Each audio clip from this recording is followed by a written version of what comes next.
छत्तीसगढ़ कर्मचारी चयन आयोग के गठन को लेकर अधिनियम जारी हो गया है। जी हाँ दोस्तों, छत्तीसगढ़ का राजपत्र प्रकाशित हो गया है जिसमें छत्तीसगढ़ कर्मचारी चयन बोर्ड को लेकर पूरे नियमावली दिया गया है।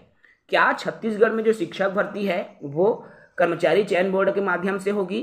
क्या 2026 में शिक्षक भर्ती हो पाएगी या नहीं हो पाएगी? कई सारे सवाल हैं। चलिए आज की इस वीडियो में राजपत्र पर चर्चा करें, साथ ही साथ इन सवालों को भी हम देखेंगे। तो साथ ही नए हैं चैनल से जुड़ेंगे, चैनल को सब्सक्राइब करेंगे। सर्वप्रथम देखिए छत्तीसगढ़ का राजपत्र, जो कि विधि विधायी कार्य विभाग मंत्रालय महानदी भवन नवा रायपुर से छत्तीसगढ़ विधानसभा निम्नलिखित अधिनियम जिस पर 6 अप्रैल 2026 को राज्यपाल की अनुमति प्राप्त हो चुकी है, एतद द्वारा सर्वसाधारण की जानकारी के लिए प्रकाशित किया गया है। अर्थात छत्तीसगढ़ राज्य में जो है कर्मचारी चयन बोर्ड के रूप में एक अधिनियम की स्थापना की गई है। ये जो अधिनियम है छत्तीसगढ़ कर्मचारी चयन मंडल अधिनियम 2026, जिसमें तकनीकी और गैर तकनीकी तृतीय श्रेणी और चतुर्थ श्रेणी के पदों के लिए अभ्यर्थियों की चयन प्रक्रिया में एकरूपता लाने के उद्देश्य से जितने भी परीक्षाएं हैं, चाहे व्यावसायिक पाठ्यक्रम हो, प्रवेश परीक्षा हो, सभी के लिए अब जो है कर्मचारी चयन मंडल का गठन करने के लिए ही इस अधिनियम की रचना की गई है, जिसके तहत चाहे वो प्री एग्ज़ाम हो, चाहे वो कंपटीशन एग्ज़ाम हो, परीक्षा की तैयारी हो, चयन परीक्षा हो, सभी का जो एग्ज़ाम है इसी कर्मचारी चयन बोर्ड के माध्यम से की जाएगी। इसलिए ये जो चयन मंडल है वह जो है छत्तीसगढ़ कर्मचारी चयन मंडल अधिनियम 2026 कहलाएगा और इसका विस्तार पूरे छत्तीसगढ़ राज्य में होगा। यह ऐसी तारीख को प्रवृत्त होगा जिस राज्य सरकार राजपत्र में अधिसूचना द्वारा नियत करे। ये अलग अलग अध्याय में इनके बारे में जिक्र किया गया है। देखिए पहले क्या होता था, जैसे मान लीजिए लोक स्वास्थ्य यांत्रिकी विभाग में क्लर्क की भर्ती है, जिसे सहायक ग्रेड 3 कहते हैं, उनके लिए अलग से विज्ञापन जारी होता था। इसी तरह से जैसे स्कूल शिक्षा विभाग में सहायक ग्रेड 3 निकलना है, उसके लिए अलग से भर्ती आती थी। अन्य विभाग में भर्ती निकलना है क्लर्क का सहायक ग्रेड 3 का, तो अलग अलग विभागों के लिए अलग अलग एग्जाम व्यापम लेता था। लेकिन कर्मचारी चयन बोर्ड के गठन के बाद जितनी भी विभाग के तृतीय श्रेणी के पद हैं, सहायक ग्रेड के पद हैं, सभी विभागों के पद एक ही एग्जाम में समाहित रहेंगे।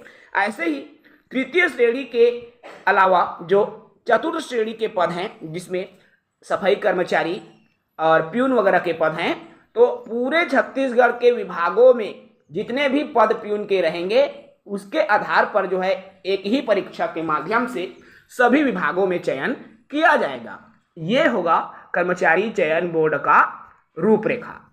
अब इस चयन प्रक्रिया में जो चयन समिति का गठन होगा, ठीक है, इस मंडल के अंतर्गत, तो इसमें निम्नलिखित 4 समितियों का गठन किया जाएगा। और ये 4 समिति होंगे। पाठ्यक्रम समिति, जो कि पाठ्यक्रम संबंधी निर्माण को लेकर ये इनके पास पूरी जानकारी रहेगी। परीक्षा समिति, परीक्षा कंडक्ट कराने को लेकर परीक्षा से संबंधित जितनी भी परेशानी आएगी उनसे संबंधित समिति। तीसरा रहेगा वित्त समिति, जो कि जिस तरह से फॉर्म वगैरह भरते हैं तो उसमें जो पैसा वगैरह लगता है उनको देखने के लिए वित्त विभाग रहेगा या वित्त समिति जिसे कहेंगे। और चौथी रहेगी कार्यकारी समिति। तो ये 4 समिति इस मंडल के अंतर्गत रखे जाएंगे और जिनके माध्यम से इसका संचालन किया जाएगा। ठीक है, समितियों द्वारा ही प्रत्यायोजित शक्तियों का प्रयोग किया जाएगा और पूरे सुचारू रूप से एग्जाम कंडक्ट कराया जाएगा, रिजल्ट दिया जाएगा। तो इस तरह से छत्तीसगढ़ राज्य कर्मचारी चयन समिति के संबंध में जो है अधिनियम जारी कर दिया है। और ये जो अधिनियम है छत्तीसगढ़ राजपत्र दिनांक 15 अप्रैल 2026 को जारी हुआ, अर्थात जो अधिनियम 2026 कहलाएगा। और इसी अधिनियम के आधार पर कर्मचारी चयन बोर्ड छत्तीसगढ़ में स्थापित करके फिर उनके आधार पर परीक्षाएं आयोजित की जाएगी। अब बात आता है, सर क्या शिक्षक भर्ती 2026 इसी कर्मचारी चयन बोर्ड के माध्यम से होगा? तो देखिए, अगर तब तक ये चयन बोर्ड स्थापित हो जाता है, कार्य शुरू हो जाता है, तो शिक्षक भर्ती की परीक्षा कर्मचारी चयन बोर्ड के माध्यम से ही संभव है और इसमें लेट लतीफ़ा होने की उम्मीद नहीं है, क्योंकि टेंटेटिव एग्ज़ाम डेट ऑलरेडी पहले से जारी हो चुका है और उसी डेट पर आपके एग्ज़ाम संभव है। तो इसका मतलब ये है आप अपनी तैयारी करते रहेंगे, क्योंकि बदलाव की उम्मीद कम है।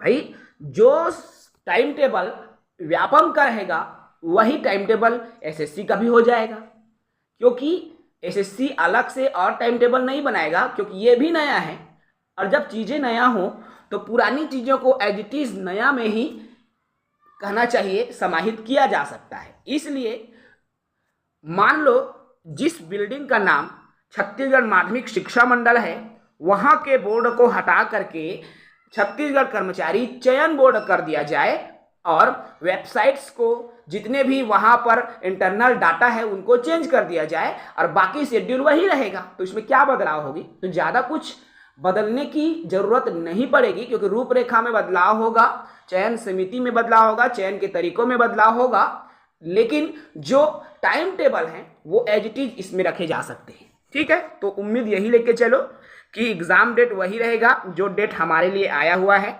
हमारे परीक्षा के दृष्टिकोण से जो डेट आया हुआ है उसी डेट में ही एग्ज़ाम संभव है। आप सबको पता है सहायक शिक्षक का संक्षिप्त विज्ञापन प्रकाशित हो चुका है और इसके लिए जो है ऑनलाइन आवेदन की तिथि जब जारी होगी तभी लग रहा है कि संपूर्ण विज्ञापन जिसमें सिलेबस भी इंक्लूडेड रहेंगे, तो वो विज्ञापन जो है ऑनलाइन आवेदन की एप्लीकेशन की डेट जब जारी होगी तभी शुरू हो पाएगा। लेकिन एक उम्मीद है कि जो है जल्दी ही इनका विज्ञापन आए, विस्तृत डिटेल्स आए, ताकि युवा वर्ग जो की तैयारी कर रहे हैं वो अपनी तैयारी को और बेहतर आयाम दे सके, क्योंकि नई चीज़ें जुड़ने की भी यहाँ पर स्थिति नज़र आ रही है। संशय बनी हुई है कि रीजनिंग जुड़ेगा, काफ़ी सारे लोगों की बातें यही साबित करती हैं। तो ऐसे में आपकी तैयारी रहे और सिलेबस के अकॉर्डिंग रहे। फिलहाल इस वीडियो में इतना ही। साथी नए हैं चैनल से जुड़ेंगे, चैनल को सब्सक्राइब करेंगे, शिक्षक भर्ती से जुड़ी हुई जो भी अपडेट्स प्राप्त होगी, छत्तीसगढ़ में भर्ती से रिलेटेड जो भी अपडेट्स प्राप्त होंगी, टीईटी से जुड़ी हुई अपडेट्स जो भी प्राप्त होगी, हमें हम आप तक जो है चैनल के माध्यम से, टेलीग्राम ग्रुप के माध्यम से साझा करते रहेंगे। जय हिंद, वंदे मातरम।